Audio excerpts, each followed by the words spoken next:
this is finally your surgery day. The day. We've been preparing for this for weeks. Yeah, excellent. When we initially talked, I've seen you before as a patient. We did your upper eyelids. Yes. Was it a couple of years ago? Yeah, about 2 years ago, yeah. We've talked about maybe doing your lower lids at some point, which, maybe we'll do that in the future. Right.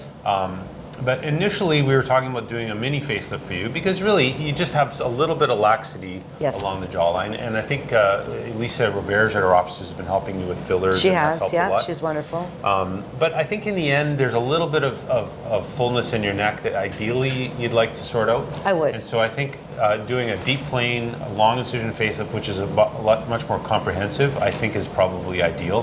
Perfect. So even though, initially we were thinking, well, let's try and do something where your recovery is going to be quicker. Yeah. I think in the long run, you're going to get a better result by doing a bit more of a comprehensive lift.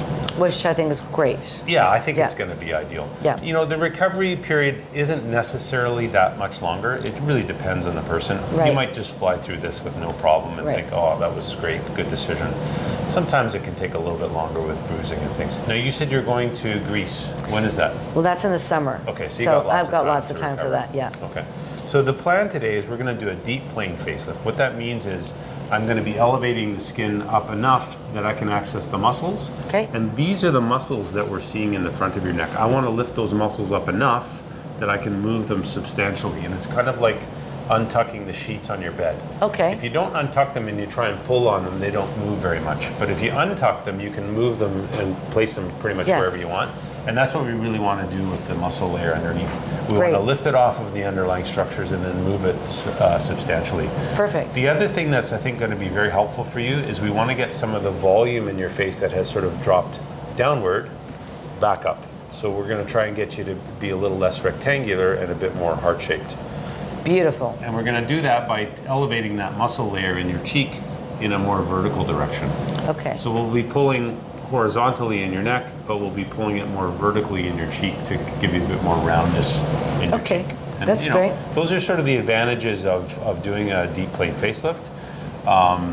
In addition, then you don't have to do anything well, else you've got volume. Yeah. So I think we just need to move it back to where it was. Great. It's not that you can't use fillers after that. You certainly can, but I think that you've got plenty of volume there that you can keep. Perfect. And just reposition it so that it'll look nice. Okay. The last thing we're going to do in you, we talked about this just a second ago, is I'm going to make a tiny little incision underneath here and see if I can get this little pocket of fat out and just give you a little bit more tightness in that one spot. Great. And that's called an anterior platysmoplasty, and we often do that as part of a deep plane facelift. Okay. And I think that's going to help. Okay. And then the last thing is you do have a little scar here. I can't remember what it's from. Acne. Acne, yeah. So it's a little bit depressed. Yeah. And so what we're going to do is we're going to be pulling the skin. So often that will make it look a little flatter, but mostly what it's going to do is just reposition it a little bit. But flatten it. It won't. I think it's going to. I think when we pull on that skin, it seems to make that look a little flatter. So I think that's going to be a helpful thing as well. Okay, I do too. I think so too. Good. Okay. And that's basically it. We're going to give you some medications to make you super relaxed. I know you're nervous about this, but this is. I'm in good hands. Typically, the way we would do this surgery. Okay. It makes your recovery a little bit easier. Great. Much less nausea, that sort of thing. Perfect. And I think that you'll feel much more normal when you go home today. Okay. Rather than having had a general anesthetic. So you'll be glad later. Yep. But I know you're a little bit nervous about it now. But I'm okay. I think I'll be okay. Yeah. Cool.